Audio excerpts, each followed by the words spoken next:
Filmmaker who had really earned his stripes. I was still looking for that elusive superstar to share their views on Hollywood. I was about to find her. I don't think you have a firm idea of what it is you set out. I didn't, of what. You don't have an idea of where you want to get to or where you want to be. I knew I wanted to work and film and wanted to make interesting films, interesting work that kind of mattered or said something about the world.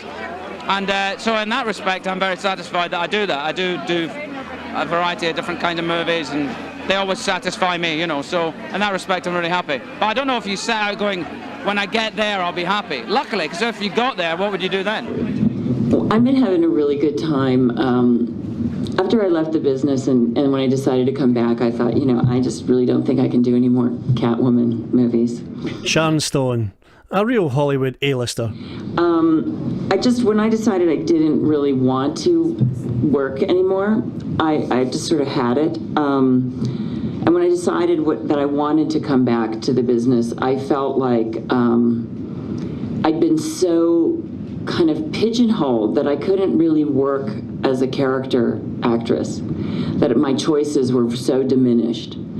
And so I worked with my agent, Scott Lambert, and said, I just want to work in independent films because I think I can get hired to play character parts. And I think I can work with some directors that are very interesting to me. And that's when I started to get to work with Jim Jarmusch and Nick Cassavetes and all these wonderful directors, and I got to come and work with Patrick, and I just did a very interesting movie with Christopher Walken, which was for me a real goal of mine. I wanted to work with some more of these great actors. So, and I felt like this was the only way I was going to get to do that because.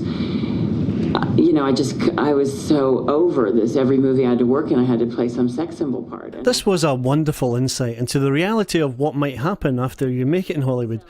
I got the sense that this was a very honest Sharon, outside of the confines of the Hollywood star machine. I don't do this, so that's really finally starting to turn around, and now I'm starting to get offered more leads in movies with more character, substantial things to do.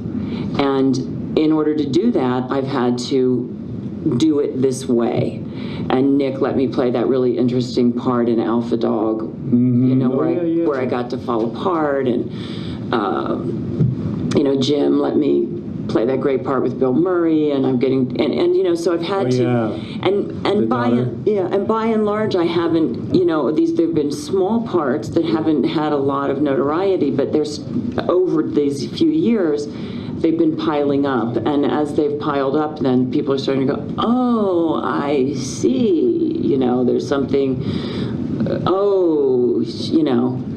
and so I think it just takes a certain time before it gains some, oh, that's what she does.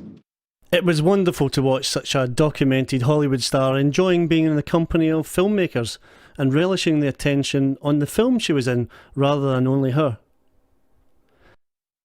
The parties were thrown, the filmmakers were filmed. Whether it was cameras or skis you had, it was time to go home. Back to London. Okay, that's if you win. Yeah, and what because if you win, if I lose. Excellent. When do the butterflies kick in? For what? Tonight. Listen, here's a hot tip. If people think they're going to win, they don't wear what I'm wearing. That's beautiful. I'd wear that more often if I was Tilda. She went on to win Best Supporting Actress. I was here at BAFTA in London, right in the thick of the action. I asked a couple of attendees how they felt about the evening. Any last words? Yeah, except about 5 minutes before you go on stage.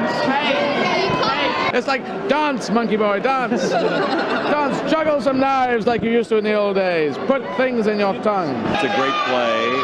Come on, see us. We're there every night. It's going down. And London as well? London's treating you good? I love London. No, not nervous. What's the worst that can happen? People don't laugh. Who cares? I'm getting paid anyway. No, I'm not. I'm not getting paid. I want to ask you, do you know who's won? I do. And I assume that's embargoed information. Absolutely. At 1 minute past 9, I will tell you. But not before then. You can now relax and enjoy the evening. No, it's still all happening for you. Well, we've still got a huge event going on that's going to be 2 hours of telly that's going out all around the world. So I don't relax probably until about the end of the day tomorrow. A nice reminder that all of this making it business is